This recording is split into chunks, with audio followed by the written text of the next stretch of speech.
Fernando Alonso's future has now been confirmed. He ain't going anywhere. No, I mean, he's literally going nowhere. He's staying at Aston Martin, which is going to make Lewis Hamilton feel a little bit jealous. After many weeks of speculation, the Spanish legend of Formula One has now signed the dotted line. Of course, this is modern day Formula One, where social media is completely and utterly rampant. So you've got to do better than just confirming it in a little bit of news. Fernando Alonso did just that by completely subverting what Sebastian Vettel did a few years ago, by literally copying it almost beat for beat. You had us there, Fernando. Oh, you cheeky little scamp. Oh, never change. This brand new deal is a multi-year jobby, which many people have inferred means at least 2 years. So that means that Fernando is definitely going to be trying out the brand new cars coming in 2026. You know, the ones that are promising to be smaller, lighter, more agile, more akin to what Fernando was used to driving in the late 2000s and early 2010s, something that he might feel right at home with, as well as active aero, which means that the wings move about on their own in the corners and on straights. And just so happen to cause the car to spin out on straights, apparently, if the rumours are led to be true. Well, I guess there'll be one good thing to come out of all of this. We'll get plenty more Fernando Alonso sound bites as he spins on a straight and then completely curses out the pit wall. But what many publications don't seem to get is that this is more than just a simple contract extension. Had this just been Fernando Alonso saying, I'm going to drive for a couple of more years, then it would have all been very well and good, but I wouldn't have made this video. When you look at this more deeply and more thoroughly, you start to realize that Fernando isn't just signing on to drive for a couple more years. No, he is now starting to embed himself into the Aston Martin culture itself. Now, of course, for starters, let's get this out of the way. It's a multi-year contract, which these days is slowly becoming the norm. Instead of giving a precise amount of years a driver is contracted to a team to, they said it's for multiple years, which could mean absolutely anything. We've seen that with Lewis Hamilton's deal at Ferrari. We've seen that with Lando Norris's contract extension with McLaren. It's really becoming the trend, and Fernando's become the most recent example of that. It's like these drivers are playing the arcade version of Daytona USA and they're that good at it that nobody else gets a go.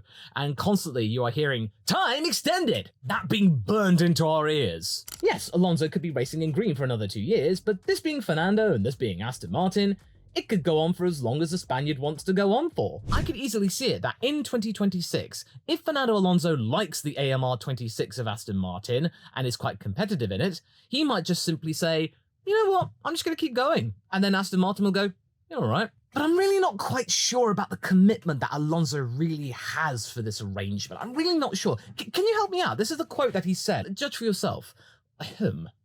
I breathe F1. I live for F1. I train to be fit to drive F1. I eat to be fit to drive F1. It didn't arrive the moment I felt the need to change lifestyle. I love what I do. I will not be happy sitting at home watching F1 because at the moment, I still feel I should be there. I mean, I'm really not sure. I think he likes F1 for what he said. I mean, if phonetically you can say F1 as F1, and clearly Fernando is besotted. I mean, God, Fernando, get a room. Now, okay, jokes aside, it's quite obvious that Fernando Alonso is absolutely obsessed with Formula One. Considering that he's been around since 2001, and he's probably been dreaming of Formula One ever since he was a child, he is now there and he looks like he wants to stay here.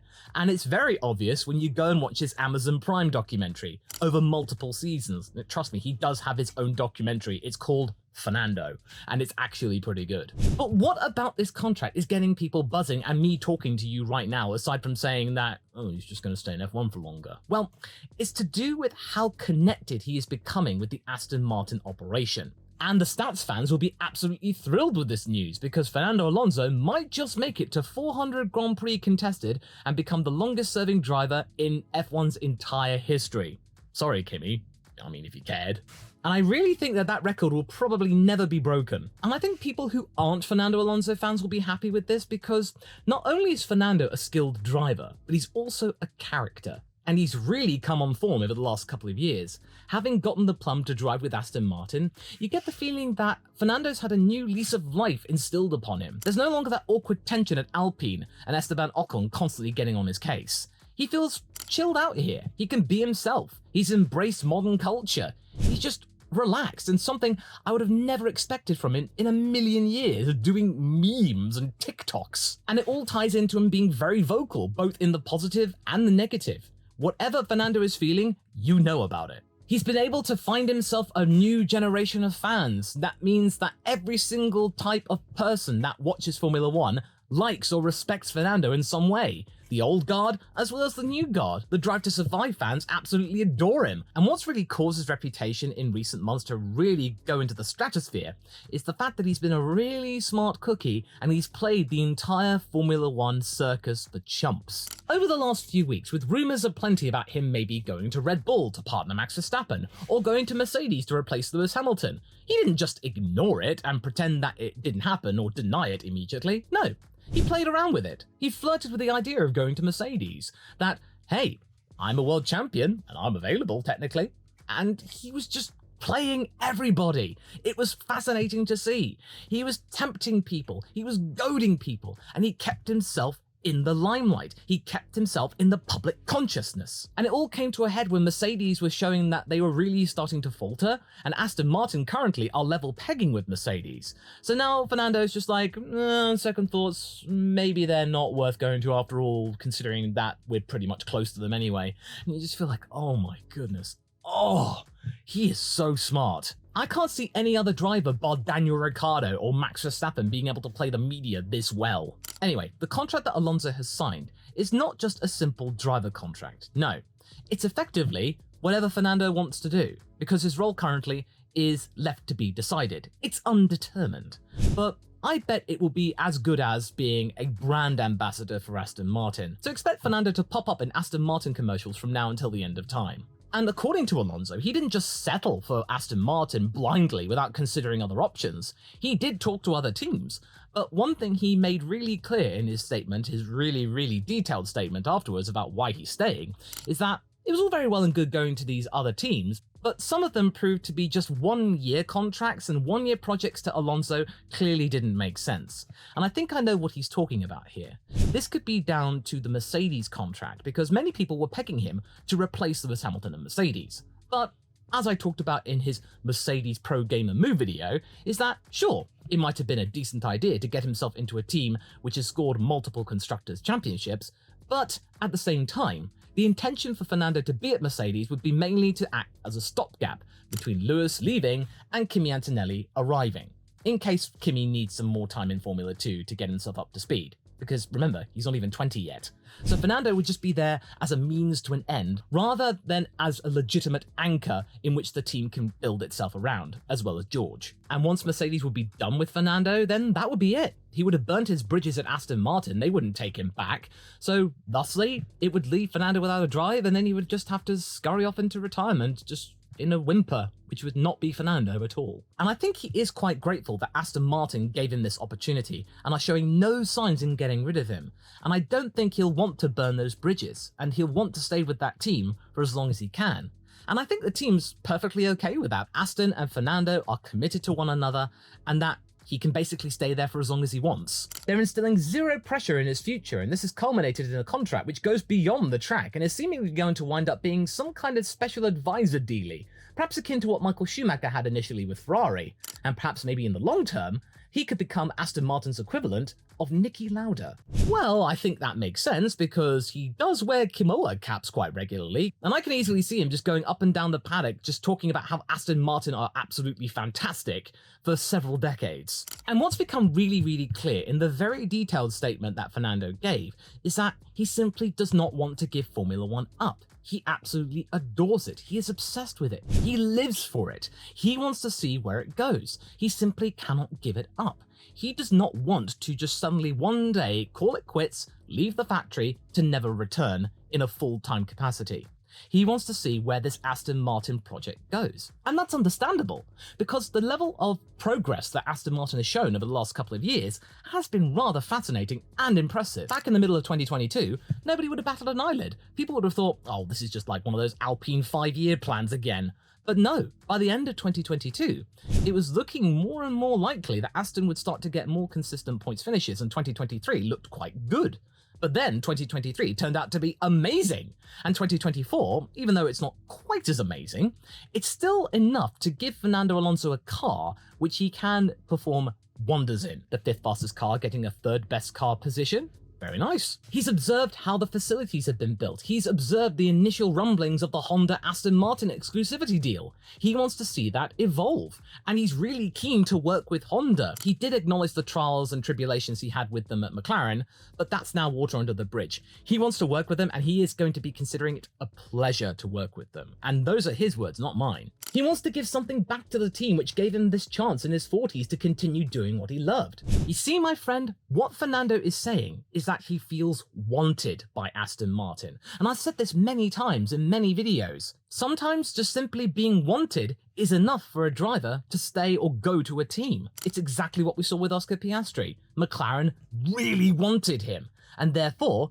he would go to McLaren. He would break the Alpine deal, who were playing silly buggers with his contract. They were playing fast and loose with Fernando's contract as well. And as a result of it, they lost both drivers to teams that actually wanted them. And Fernando's relationship with Aston Martin has only grown stronger. And of course, Fernando played an absolute blinder, because I'm pretty sure there were many rumours about Vettel about to retire, and I'm sure that Fernando was on the pulse for every single rumour and rumourification that came about of it. So the moment it broke, he just signed on the dotted line. Aston can then say they still have a world champion on their books, and therefore all would be right. Because if Fernando wasn't as shrewd, I could easily see that Alpine would have just dropped Fernando, and then Fernando would have been left without a seat. Fernando found sanctuary, and Aston Martin don't want him to leave. He wants to oversee the development of the team, with Aramco and Honda becoming major partners of theirs. If it's in a car or if it's not in a car, it doesn't really matter to him, so long as he can be there to enjoy the ride. This team is no longer the really small, plucky outfit that would occasionally get podiums that nobody would expect. They are no longer the underdogs. They are evolving themselves into titans right now, and Alonso can easily see that, and he's more than willing to be patient. Which means that Alonso wants to really be involved with that car. And that is something that Aston Martin simply could not pass up, which is why this deal is so historic. This is a huge deal. I would say, arguably, that this is even bigger and more impressive than the Lewis Hamilton Ferrari deal. Yes, of course, that is a titanic deal in of itself, but that came with a lot of caveats. It came with a very big price tag to it. Whereas with Fernando, yes, of course, it's going to be a little bit pricey, but you are getting a far lot more in return.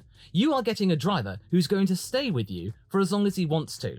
And so far, he is really excited to be involved. This could go on for decades if this all goes well. This is the kind of deal that Lewis Hamilton wanted at Mercedes, some sort of ambassadorial deal where he could be somewhat involved with the team, but also go on to pursue his projects with a little bit more time.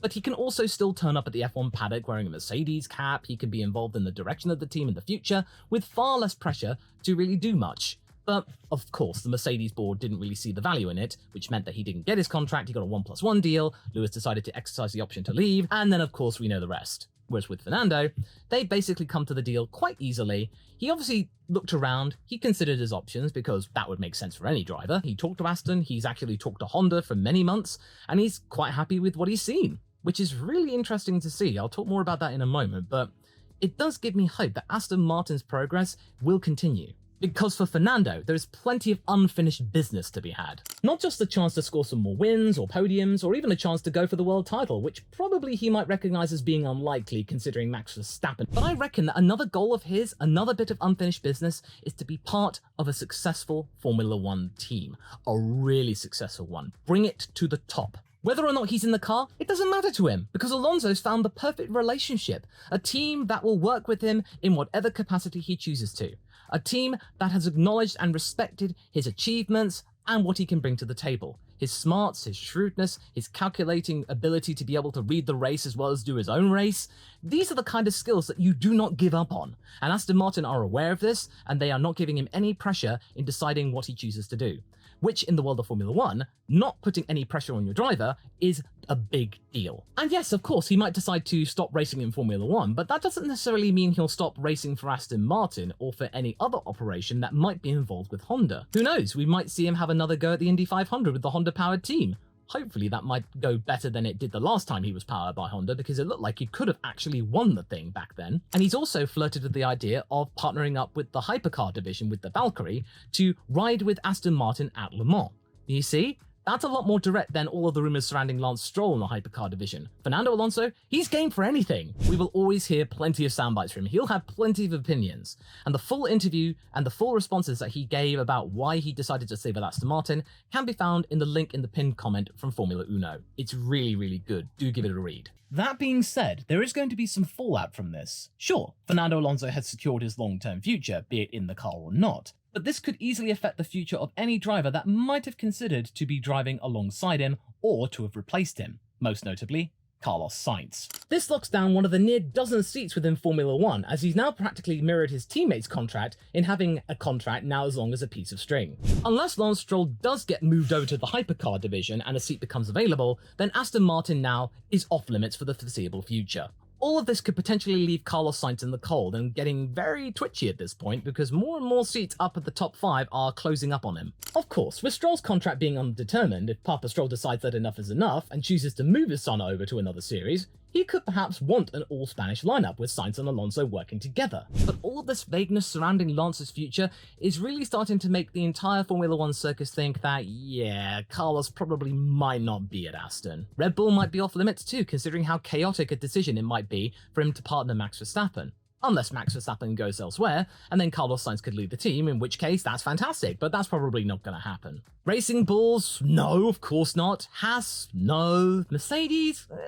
Maybe. But there's been real no interest coming from the Sainz camp regards a seat at Brackley alongside George Russell, so I really don't see that happening, considering that Mercedes are sort of floundering or treading water at this point. No one's quite sure where they're going to go.